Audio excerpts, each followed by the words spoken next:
lagi di Gardu nih bareng gue Stefi dan ada teman-teman gue yang kece-kece di sini. Hai. Halo. Coba dong langsung sebutin nama masing-masing. Siapa nih?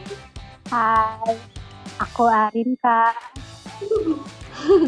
Aku Ardina. Double A ya. Iya. Din, kerja Dina, apa Dina. Din? Di mana Dina? Ya sekarang apa? udah mulai WFO, jadi mulai datang ke kantor 2 kali seminggu aja sih, tapi jadi udah separuh-separuh. Jadi udah nggak di rumah terus ya. Gitu.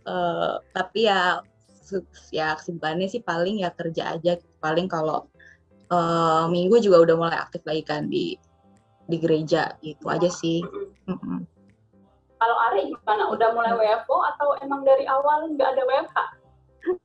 Dari awal nggak ada Dari WFH. awal. Nggak ada WFH. Full ya? Oh iya, kita nggak takut corona kayaknya. Nggak percaya lagi jangan-jangan kantornya. Percaya kok, banyak percaya. Banyak yang kena tapi kita tetap Ari. masuk. Jaga kesehatannya Ari, pakai masker. Iya. Siap. Oke, langsung aja nih ya. Kak Stefi gimana, Kak Stefi? Iya dong. Ya, udah sama. Aku udah mulai full, cuman WFH ya sekali 2 kali gitu lah di WFH-nya. Udah mulai masuk terus ini. Kan udah dikit ya yang kena. Di kantor gue sih ya, udah mulai dikit yang kena. Udah level 1 ya? Iya, betul. Di level 1. Di kantor juga udah rame. Di transportasi kereta, kan gue naik kereta udah rame banget. Parah. Wow. Kita nih O3 mantan angker ya, Kak ya? Iya, saya masih sekarang. Yang bertahan baru 1. Oh, Dina sekarang nggak naik kereta? Enggak, kok kadang sih bisa juga sih naik kereta, cuman lumayan ya kalau naik kereta jauh, jadi kayak nyambung-nyambung gitu. Jadi sekarang naik apa? Ke kantor? Nebeng. Oh, nebeng. Baik. Gak usah kita tanya ya, nebengnya masih apa. Oke, langsung aja nih ya. Coba nih, kita mau mulai ya. Gue mau ajak kalian untuk bayangin nih. Dina sama Ari, lu masuk ke dalam sebuah ruangan. Isinya orang-orang yang belum gak deket-deket amat sama mereka. Tapi lo tahu kalau orang-orang ini adalah orang-orang yang punya skill atau style yang keren. Nah, apa yang lo rasakan saat itu? Apakah lo merasa senang, excited, nggak sabar pengen ngobrol sama mereka, atau mau kenalan lebih dalam lagi sama mereka, atau lo justru yang malah maunya diem, mojok, atau mau menghilang, atau mau pulang aja, sekarang juga saya mau pulang, gitu. Kalau gue udah tahu nih jawaban buat diri gue sendiri, tapi gue mau tahu kalau kalian gimana perasaannya, dan alasannya kenapa. Silakan. Siapa? Ari dulu ya? Ya, boleh. Nah, kalau gue sih ya memilih kalau boleh pulang aja gitu. Mau pulang aja. Tapi kalau misalnya emang gak ada pilihan untuk pulang dan harus tetap ada di ruangan itu, ya paling gue memilihnya untuk diem aja ya. Diem dan mendengarkan mereka ngomongin apa sih gitu. Terus nyimak aja paling. Terus kira-kira gue nyambung gak sih untuk ngomong sama mereka? Kalau misalnya sekiranya nyambung, ya gue mencoba untuk ngobrol ya. Tapi itu juga pasti ada rasa takutnya gitu untuk ngobrol atau untuk ngomong. Takutnya salah ngomong atau justru gue malah terbata-bata gitu kalau ngomong jadi AIEO gitu. Iya, paham. Ya begitu kalau dari gue. Kalau Dina gimana? Ya, kalau gue sih mungkin tergantung konteksnya juga ya, kayak gimana. Aduh, sorry aku ponakan gue lagi datang nih. Ya, jadi tergantung konteksnya gitu. Kalau misalnya di situ datangnya sebagai peserta gitu, kayak tadi kan nggak ada yang kenal gitu, dan gue cuma datang sebagai misalnya tamu, ya mirip ya kayak Kak Ari kayak gitu, kan jadi pengamat dulu gitu, dengerin mereka ngobrol dulu kayak gitu, kayak gimana sih cara mereka berperilaku, cara mereka ngomong itu sih. Kalau misalnya emang diminta kayak bertugas gitu, misalnya harus kayak dampingin atau jadi apa ya, LO gitu ya sebutannya, ya udah mau nggak mau kan harus ngomong, meskipun ya pasti gugup banget sih, deg-degan gitu, kebayang deg-degannya kayak gimana. Iya Gitu sih. Sekarang apa kalau Kak Stevi apa? Iya, Kak Stevi. Kalau gue udah ada jawabannya ya. Gue udah pin pulang rasanya. Gue kalau nggak ada temen di situ gue udah pengen cabut aja lah gue. Nggak sayang, udah jauh-jauh terus pulang. Mungkin gue kan bertanya-tanya, kenapa gue bisa sampai di sini? Kenapa gue mau menghadiri acara ini? Mungkin dari jauh-jauh hari udah kayak ini ya, dikeker gitu, udah takut-takutnya dari jauh-jauh hari bisa. Iya, benar kayak ini siapa yang gue kenal, gitu gue mau ngapain di situ, gitu kan? Ya, ntar gue ngomong apa ya? Betul. Nyambung gak ya sama gue gitu ya ntar ya? Terus penampilan gue gimana nanti penampilan gue? Ntar gue buruk rupa sendiri. Enggak lah. Cantik Arya. Nah, ini ya berdasarkan artikel yang gue baca di 1%.net, ini namanya minder ya guys, alias rendah diri. Minder itu perasaan yang sebenarnya sulit dihindari kalau buat gue pribadi. Minder adalah perasaan yang saat kamu tidak yakin akan kemampuanmu, atau kamu secara tidak sadar menganggap dirimu tidak cukup untuk mencapai suatu target tertentu. Nah, sharing dong guys, kira-kira ada hal apa sih yang bikin lo merasa minder nih gue? Dari aku ya? Ya.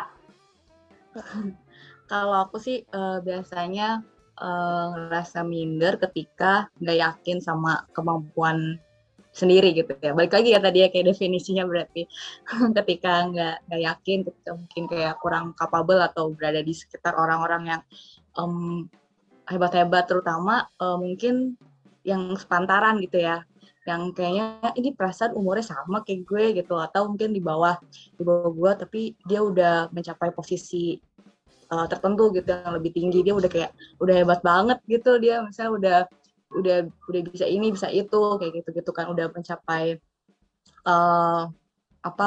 hal ini hal itu kayak gitu sih yang bikin kayak galau sejenak gitu.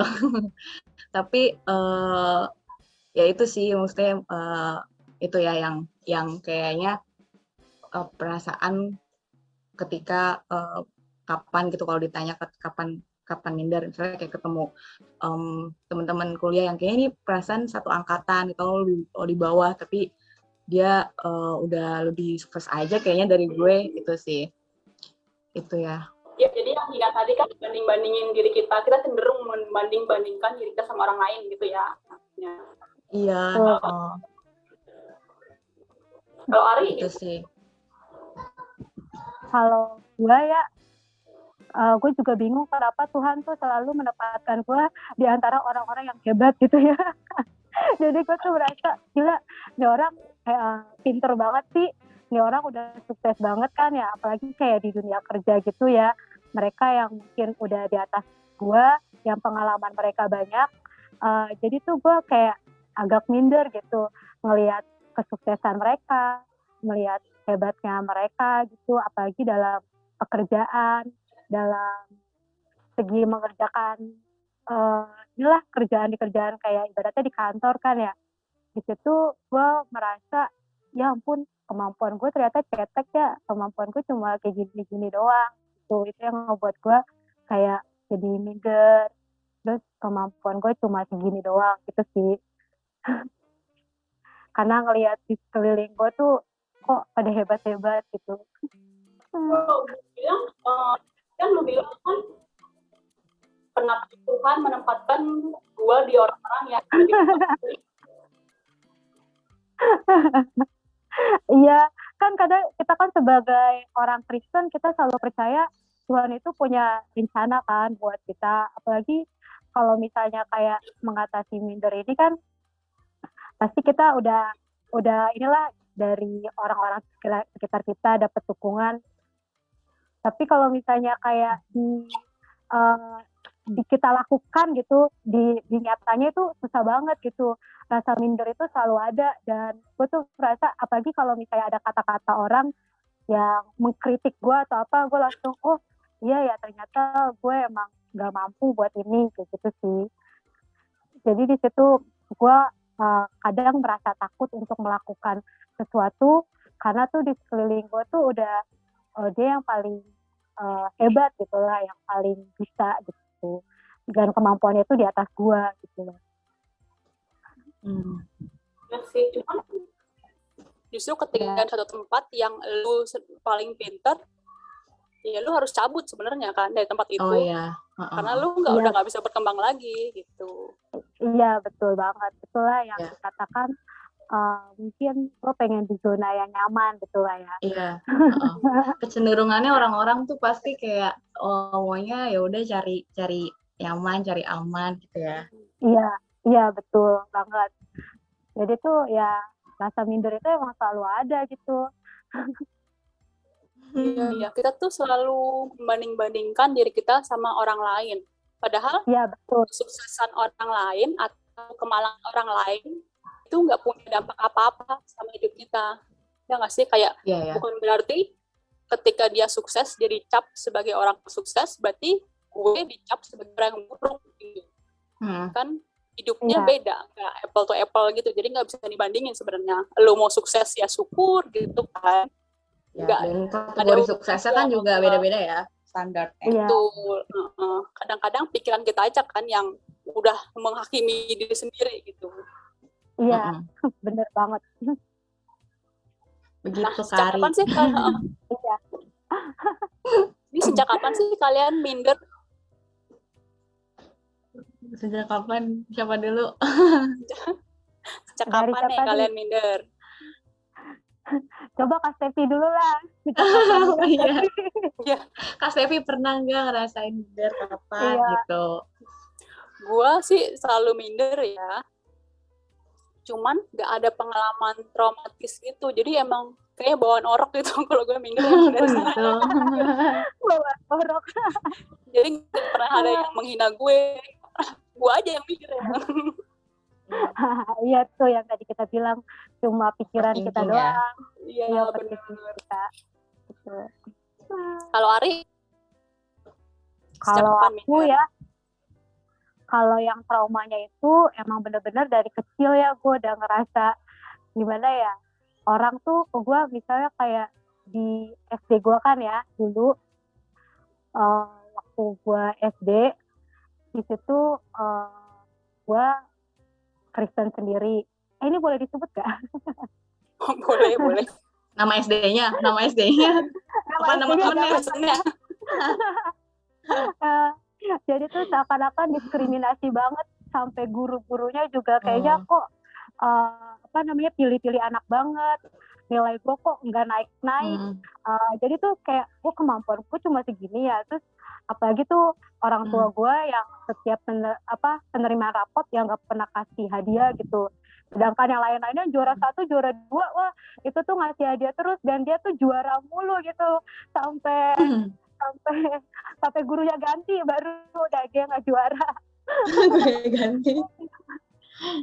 Ya di situ tuh gue jadi kayak ngerasa gue jadi ya ampun, gue ternyata nggak pernah dipilih, nggak pernah dipandang, atau nggak pernah diperhatiin sama sekali gitu sama guru-guru ya di SD gue. Tapi pada suatu saat akhirnya gue menemukan guru yang enak gitu, yang bagus. Itu tuh pas di kelas 6 SD. Dan dia orangnya yang nggak milih-milih, dan juga nggak kayak soal hadiah atau apalah ya kan, biasa guru-guru dapat hadiah gitu kan. Dan di situ dia benar-benar ngajarin, dan prestasi gue di situ mulai berkembang di situ. Pas banget lagi kan kelas 6 kelulusan kan ya. Dan gue juga bersyukur banget ternyata NEM gue tuh lebih tinggi gitu, bukannya sombong ya daripada yang lainnya. Iya, gue bersyukur ya gue ketemu guru ini pas di kelas 6 SD. Coba kebayang dong kalau misalnya gue masih ketemu guru-guru yang pilih-pilih gitu kan. Gimana gue nggak lulus lagi, jangan-jangan. Padahal dia ngebandinginnya karena faktor agama gitu ya Kak ya. Tapi Kak Ari jadi efeknya ke ngerasanya minder ke kemampuan gitu.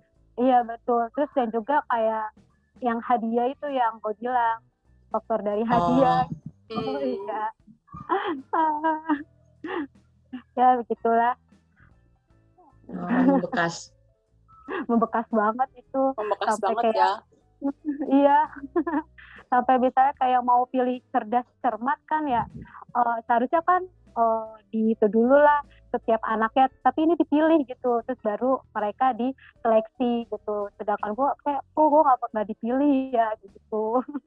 Padahal lu pinter gitu ya. Padahal gue pengen mencoba. Enggak, gue nggak bilang gue pinter. Coba tau gue mampu gitu. Tapi di situ kemampuan gue nggak terekspor gitu.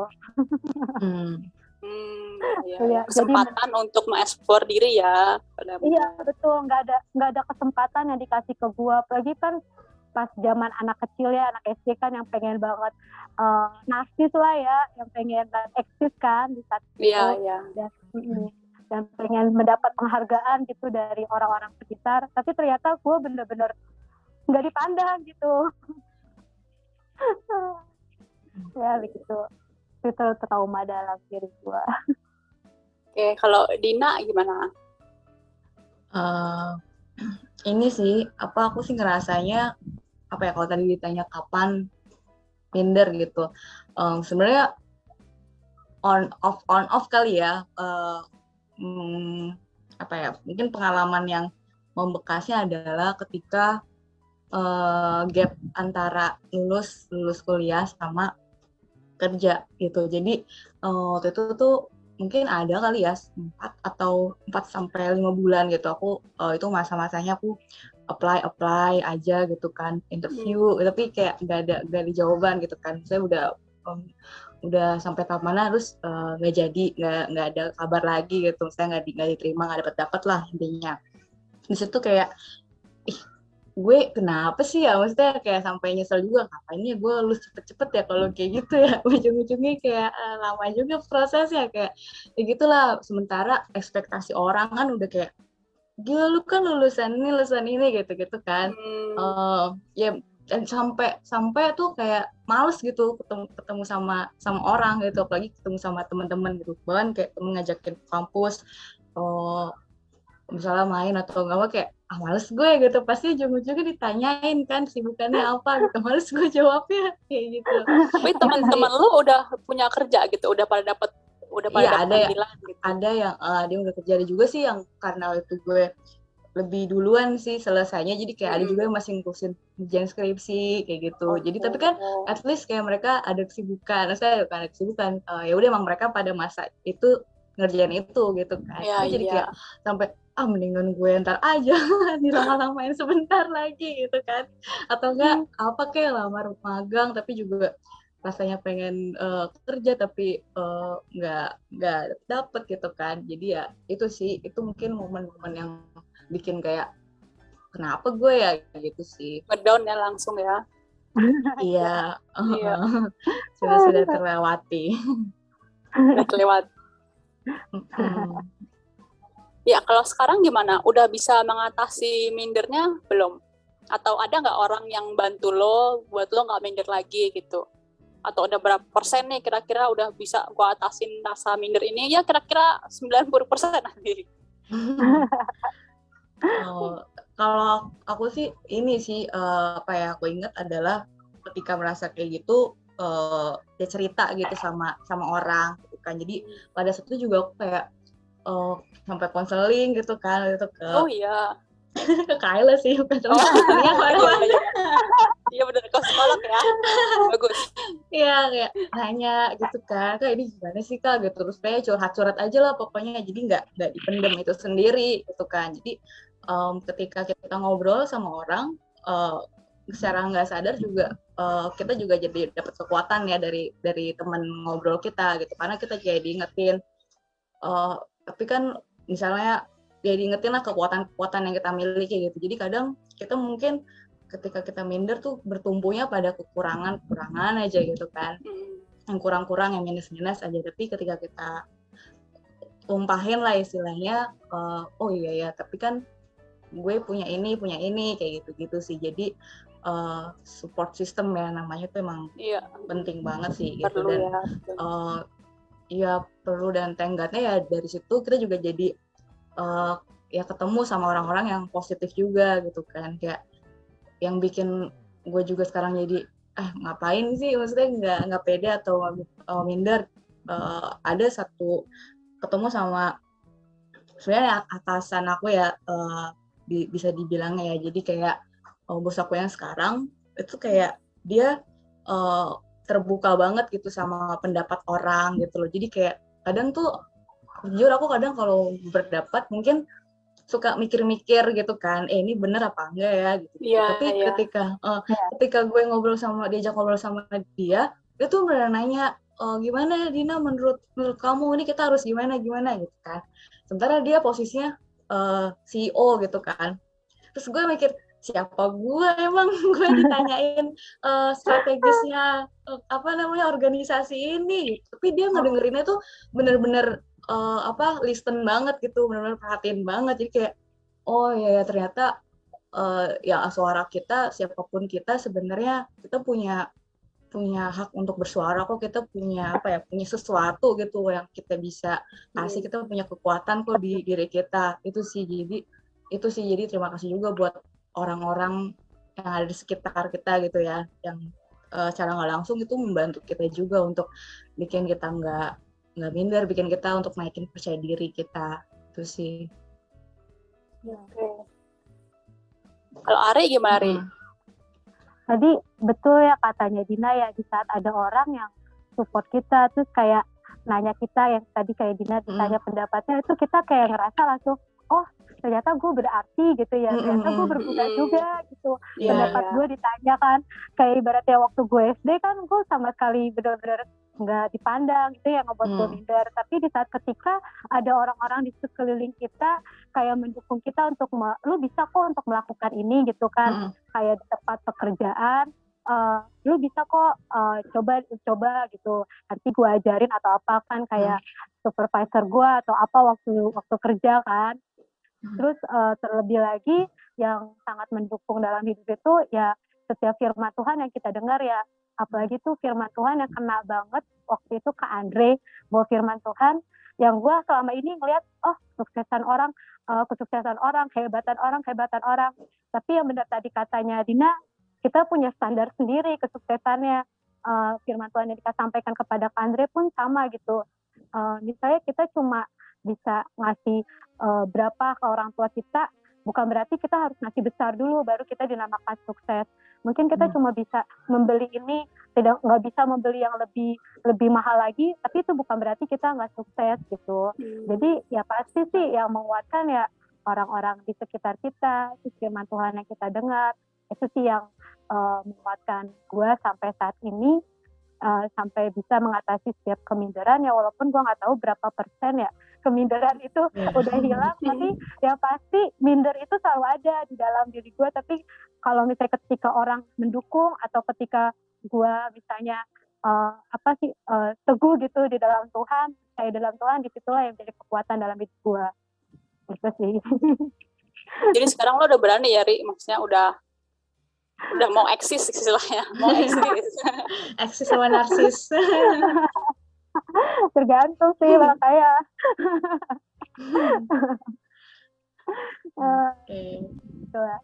Kalau gue juga sama ya kayak Dina, kan gue juga ke psikolog.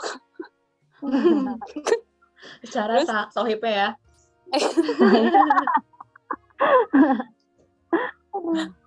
Jadi kan minder, kalau gue kan minder itu kan takut salah ya. Minder itu kan karena gue takut salah, takut dianggap jelek gitu kan ya. Terus si Ayla ini bilang gini, itu lu minder itu berarti lu sombong, lu sombong, lu nggak mau kelihatan salah, lu nggak mau kelihatan jelek di mata orang-orang, lu tuh sombong.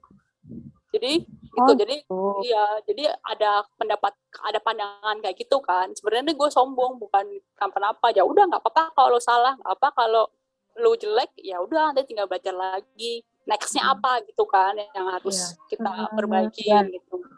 Nggak cuman apa ya, nggak cuman diem. Ya gue minder nih, gue nggak bisa nih. Udah emang gue gini gitu kan. Nggak bisa kayak gitu juga. Gitu. Namanya hidup kan ya harus terus berkembang. Iya, betul. Oh, jadi gitu ya. Jangan-jangan gue juga ya. Nggak mau dilihat salah. Maunya perfect dilihat orang ya. Iya, maunya betul. Bagus terus ya. Iya, jadi lu sombong, Steph, katanya gitu, buset. Pasan gue mikir kenapa kok jadi sombong gitu. Iya, kata orang ya, rendah diri untuk meninggi lagi. Iya. Rendah untuk meninggi. Oh ya, rendah untuk meroket. Iya. Nah, ini menurut kalian nih, ada nggak sih hal-hal yang diuntungkan dengan menjadi orang minder gitu? Ada nggak kira-kira? Untungnya menjadi orang minder? Untungnya, yang jelas nggak untung untuk diri kita ya. Mungkin untuk orang lain atau punya musuh mungkin. Kok musuh ya? Musuh sih ya. Kayak ada aja. Kalau untuk diri sendiri ya jelas nggak menguntungkan sama sekali ya, karena ya itu pasti bikin kita jadi kayak nggak maju-maju, jadi takut gitu untuk coba, untuk melangkah. Itu sih. Halo Lori. Ya, itu sih tadi yang dibilang Dina, terus kita juga udah menyerah sebelum berperang ya, ibaratnya gitu ya. Udah mundur sebelum berperang ya. Tapi kalau untungnya apa ya? Kira-kira dari Kak Stefi ada nggak kira-kira untungnya minder? Untungnya kalau secara apa ya, konteks tadi kan minder kan perasaan tidak yakin akan kemampuan ya. Jadi mungkin untungnya jadi gue kayak mawas diri, asik mawas diri nggak sih? Jadi kayak ternyata gue kurang nih dalam hal ini. Jadi gue minder kan, maksudnya aduh gue minder nggak bisa nih, ya udah berarti harusnya lo harus introspeksi ya. Betul, introspeksi diri, berkembang gitu. Nggak yang kepedean juga gitu gue. Iya betul, koreksi itu ya biar jangan nanti jadi malu-maluin ya. Iya. Iya sih, untungnya itu kita jadi bisa mengoreksi kemampuan kita tuh sebatas mana sih gitu loh. Iya nggak sih? Iya, cuman jangan berlebihan, tapi ya maksudnya emang nggak baik sih kan, minder ini kan lebih ke arah negatif ya, hal yang berlebihan terlalu, sih rendah diri kan namanya. Rendah diri banget gitu, jadinya nggak maju-maju jadinya. Tadi si Dina bilang kan itu merugikan diri sendiri ya. Cuman baru kemarin banget kan, gue punya cerita nih. Kemarin itu gue naik kereta kan, jadi pulang kerja gue naik kereta. Ini buat teman-teman yang dengerin yang nggak pernah naik kereta, jadi kereta tuh kondisinya adalah penuh orang yang sekarang ini, dan di kereta tuh punya kursi kan, jadi ada kursi prioritas sama ada ya kursi biasa sih yang bukan prioritas gitu. Cuman kedua kursi ini yang emang harus sebenarnya kita kalau ada orang hamil, ada orang tua, orang yang sakit, emang duduknya boleh di mana aja, tapi diprioritaskan di kursi prioritas. Jadi kemarin ini ada ibu-ibu hamil ceritanya, naiklah ke kereta, ke gerbong perempuan. Dia berdiri di depan kursi prioritas. Di kursi prioritas itu penuh orang, ada nenek-nenek, ada ibu hamil yang lain, ada yang lagi sakit kakinya. Dia nggak punya tempat duduk, dia udah berdiri akhirnya. Dilihatlah sama ibu yang sebelahnya dia, anggap aja, bilang aja ibu A gini. Si ibu A ngeliat si ibu hamil ini. Terus ibu A mulailah bersuara kan, kasih dong tempat duduk. Gitu, ke orang-orang nih, udah mulai kesel nih dia, soalnya nggak ada yang di gerbong perempuan itu kan merasa semua perempuan ya, jadi kayak aduh gue juga susah, ya kan. Jadi nggak ada yang mau berdiri, sampai akhirnya si ibu A ini marah-marah lah akhirnya. Lu gimana sih? Nggak ada apa yang mau berdiri nih buat ibu hamil gitu. Akhirnya di kursi yang bukan prioritas, yang seberangnya ada orang yang berdiri. Terus dibilang lah, si ibu A bilang sama ibu hamil ini, Bu, di kursi itu ada yang udah berdiri, kesana aja Bu. Dia bilang gini, aduh nggak usah, saya nggak enak ngambil kursi yang bukan punya saya. Itu pertama kan. Terus diyakinin lagi, udah nggak apa Bu, ambil aja kursinya, mereka udah mau kok. Dia udah mau berdiri soalnya. Ibunya bilang, nggak usah. udah nggak usah, duduk aja gitu. Akhirnya kan semua orang jadi nggak enak dong. Akhirnya orang tadi kan si ibu yang hamil ini berdiri di depan kursi prioritas dong. Orang yang duduk di kursi prioritas itu akhirnya berdiri, dia pindah ke tempat yang jauh tadi, yang orang udah berdiri tadi. Artinya ibu hamil itu kan di depannya kursi kosong nih, lu tinggal duduk gitu kan, dia nggak mau coba. Alasannya alasannya dia bilang gini, nggak enak saya ngambil kursi kayak minder gitu. Iya. Kan? Iya. Udah khusus buat dia. Iya. Tapi dia nggak enak gitu. Aduh nggak enak, saya nggak enak gitu loh, kayak minder. Aduh, gue sih ngeliatnya itu banget mindernya ya. Sampai akhirnya si ibu A tadi, yang tadinya mau nolongin ibu ini, jadi kesel dia. Terus dia bilang gini, Bu, ke ibu hamil itu dia bilang, Bu, orang nolongin juga ada batasnya kali, gitu. Sampai akhirnya orang yang deket-deket itu udah nggak peduli lagi. Lu mau berdiri kek, lu mau duduk kek, terserah. Nah itu yang tadi gue bilang, mungkin tadi Dina bilangnya orang minder itu merugikan diri sendiri, tapi ternyata orang minder tuh merugikan orang lain gitu. Paling nggak lu menyebalkan buat orang lain. Mungkin ketika pertama-tama lu minder, orang yang ya udah deh kasihan deh lu minder, ya udah lu nggak bisa ya kasihan ya. Cuman ketika orang berusaha ngasih lu jalan tapi lu tetap minder, itu kan menyebalkan ya. Maksudnya lama-lama kayak apaan sih nih orang, gue udah ngasih lu jalan lu tetap nggak mau gitu. Iya. Itu dia kelewat nggak enakan. Kelewat nggak enakan ya. Betul. Terus jadinya kan merugikan orang lain dong. Misalnya kalau itu ibu kenapa-napa, misalnya ibu hamil itu kenapa-napa, kan yang rugi orang sekereta gitu maksudnya. Iya kan? Gara-gara keminderan lo merugikan semua orang, ternyata nggak cuma diri lo sendiri yang dirugiin gitu. Iya. Jadi intinya minder itu nggak cuma ngerugiin diri sendiri ya. Tapi merugikan orang lain. Jadi bikin menurut gue sih, jadi orang-orang mungkin ya ketika gue minder banget, orang-orang mungkin sekitar gue juga kesel kali, yang kayak ini Steffi ngapain sih nih gitu kali. Lama-lama kesel juga gitu ngeliat orang yang nggak mau maju-maju gitu kan istilahnya. Iya, padahal udah didukung ya, udah disupport, lu pasti bisa kok, tapi kita tuh nggak mau. Iya, mungkin gue juga pernah sih di posisi gitu kali ya, terus orang bikin jadi sebel, ya elah, katanya gitu, udah gitu. Udah terserah lu dah. Jadi flashback lagi nih. Iya, kayak yang tadi Ade bilang kan, kita udah mundur duluan sebelum berperang gitu. Jadi orang udah kesel duluan, ini lu bantu apa enggak sih ini perang kita nih? Enggak, gue nggak bisa. Gitu. Ya, tapi namanya juga masih manusia ya guys, jadi wajar banget kalau kita punya rasa minder atau nggak mampu. Tapi ingat, kita kan ini juga punya Tuhan yang selalu memampukan kita, kayak Ari tadi bilang. Dan emang kita nggak bisa apa-apa kalau tanpa Tuhan. Yang penting kita selalu mengandalkan Tuhan, dan jangan sampai perasaan minder itu bikin kita jadi ragu dengan kuasa Tuhan. Terus bikin kita ragu dengan diri sendiri. Yang tadi dibilang nggak mau belajar, nggak mau berkembang, dan ngerasa diri kita bukan siapa-siapa. Padahal kita semua tuh istimewa di hadapan Tuhan. Seperti yang tertulis di Yeremia 43 ayat 4a. Oleh karena engkau berharga di mataku dan mulia, dan aku ini mengasihi engkau. Begitulah guys. Jadi jangan terlalu minder-minder banget ya guys. Kita semua harus berkembang lah, ada usahanya lah ya. Betul. Semangat. Makasih Dina ya buat sharing-sharingnya. Gue yakin nih banyak sama-sama yang relate sama cerita kita hari ini, dan teman-teman lainnya juga akhirnya bisa memahami kenapa akhirnya kita pelan-pelan harus berkembang, harus keluar dari perasaan minder ini. Kasih ya Dina, Ari. Sama-sama. Thank you juga Kak Steffi, Kak Ari. Ya, thank you juga. Dadah, Tuhan berkati semuanya. Tuhan berkati.